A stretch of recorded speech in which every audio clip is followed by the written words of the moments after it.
Thank you, Mr. Chairman. Judge Benjamin. Good morning. Good morning. There has been considerable discussion nationally about policies of Democratic district attorneys and Democratic judges releasing violent criminals who in turn turn around and commit more violent crimes and make our communities less safe.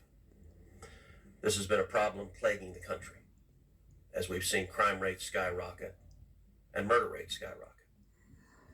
And it is a problem that is exacerbated by the Biden administration and the Democrats in the Senate, who continue to further the priorities of releasing violent criminals. When I look at your record, I see a pattern of doing the same thing.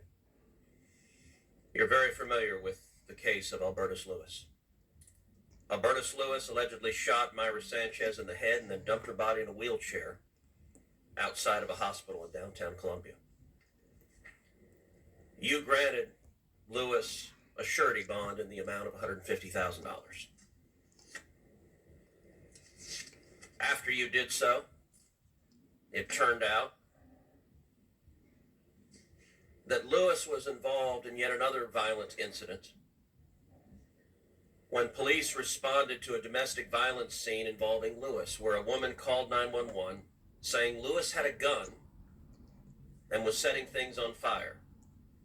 When police arrived, they had to fire almost immediately because of the danger, and they had to go in because Lewis picked up a small child and used a small child as a human shield, in the process causing injury to two sheriff's deputies. Do you think it was a mistake to release a violent criminal on bond when he went out and committed yet another violent crime? Thank you, Senator.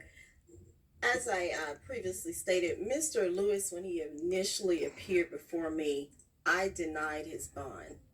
It was not until after the state violated the court's order to try his case.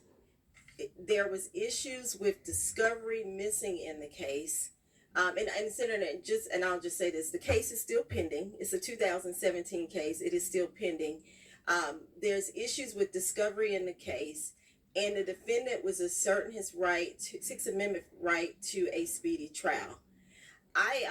That was after 2 years when he initially appeared before me, and I denied his bond.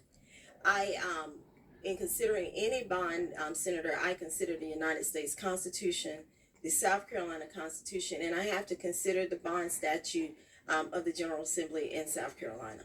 Okay, so you just said